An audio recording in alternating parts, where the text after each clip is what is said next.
think you are exploring the boundaries of history.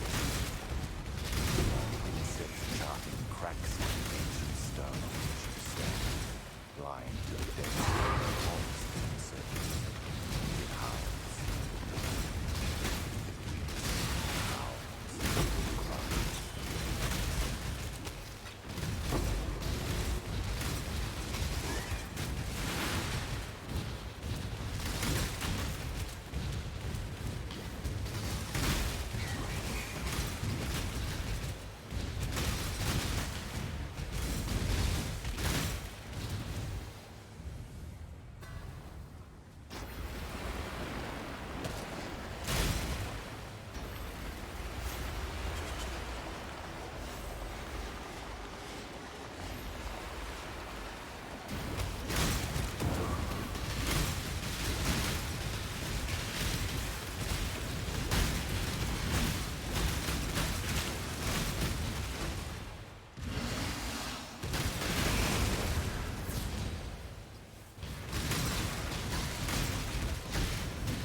Hello, welcome Exiles to the second update for the Life Abyss Stacker Ascendant. We are now level 92 instead of 72.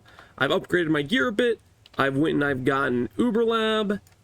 So this is basically a change, is basically I got more life. That's pretty much it. I just grabbed more life nodes and then I got Assassin and the Assassin start over here. The reason I went for Assassin is I wanted the extra movement speed from Elusive, and a chance to avoid damage is always great when you're playing with a Dissolution of Flesh build, along with the flat crit and power charges is pretty nice for helping us get closer to crit cap in this character. Alright, past that, gear changes. The main big, basically, I don't know, 180 degree or twist in gearing is I went for recoup on my rings.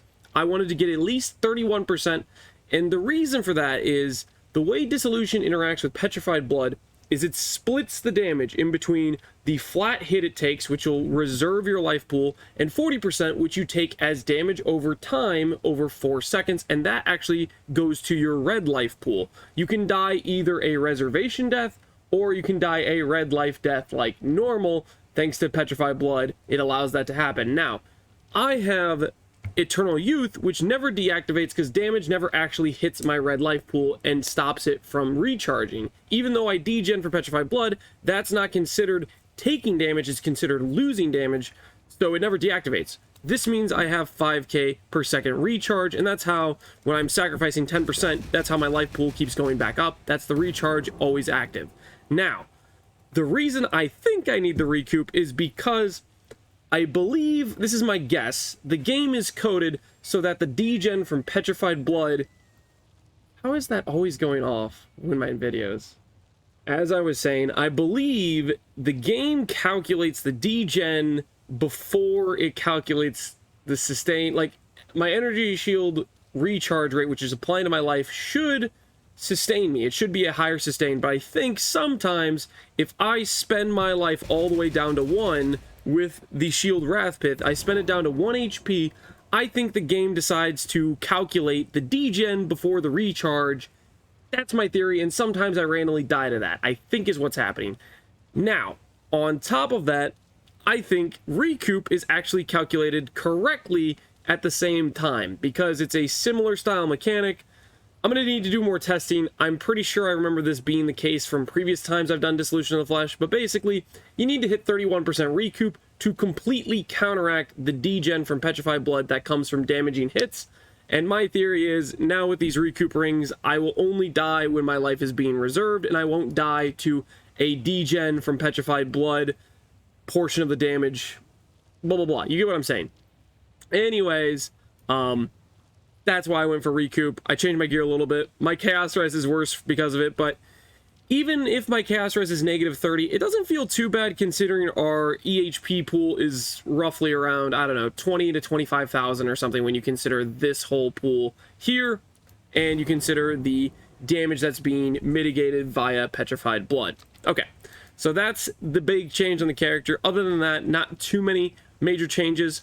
I will go ahead and showcase a map with less recovery rate, because this is one of the cool things about Dissolution Flesh builds. It gets around a lot of bad map modifiers like no regen, less recovery rate, or cannot leech. I want to showcase this map specifically. The only thing I'm going to do differently with this map is I'm going to take off Petrified Blood, because I'm not sure if recovery rate affects recoup or not. I don't know. I think it might. And we can play mapping fine with just Petrified Blood turned off. Our EHP is still going to be a-okay. And this is just something I would do in a less recovery rate map, but it still is going to be fine for the mapping aspect of it. Not only that, eventually, if I get myself crit capped, I can start running Reflect as well, and I think that should be a pretty feels good scenario. Now you'll see, with less recovery rate, our life pool is sitting all the way down, because instead of having 5k per second, I have 200 per second, because in this map, it is 96% less recovery rate, and that affects the that affects the recharge, right? But it's not really a problem in terms of us being able to do the map. We can still do the map just fine. And I already charged this, so I'm not going to bother to... Basically, I've been charging bases just to look for good mods and then roll the next base and move on toward a thing. So I'm going to let that be, and I should have got another base, but it's fine. Overall, Crucibles, if you get unique mobs, it's kind of a little bit sketchy, but you can kind of kite and shoot back at them. It's usually not too big to do uniques with full charge, and I've been enjoying Crucible a lot more now since my character is better than it was previously, not too long ago. Alright. One other thing I should say is I tested out Stormburst with the Void Sphere button, and it actually feels pretty good, I think.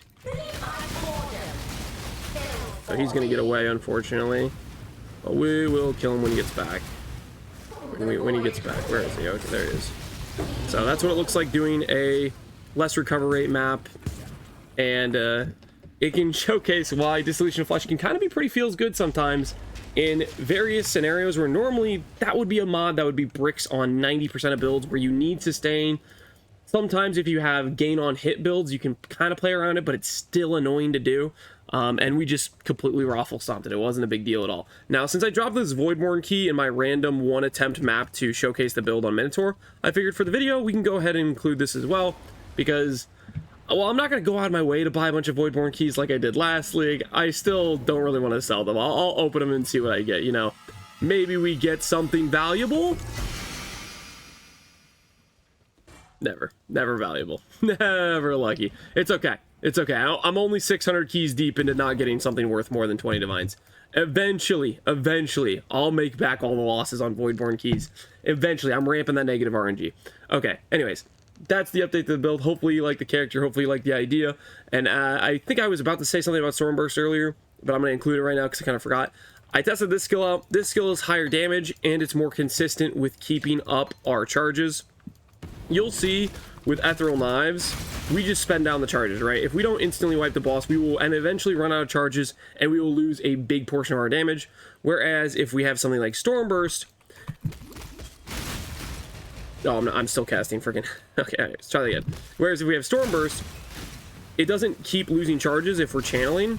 So it's much easier to maintain and even increase our spirit charges, and thus better for single target or longer boss fights. So if you want to do more single target, more like Uber bosses or stuff like that, I would probably recommend Stormburst over something like Ethereal Knife, something like Divine Eye, or something like Blade Vortex. But for right now, I'm just having fun playing Ethereal Knives, and I'm going to keep doing that for the time being. As always, hopefully you guys enjoyed the video, and take care, Exiles. Peace out.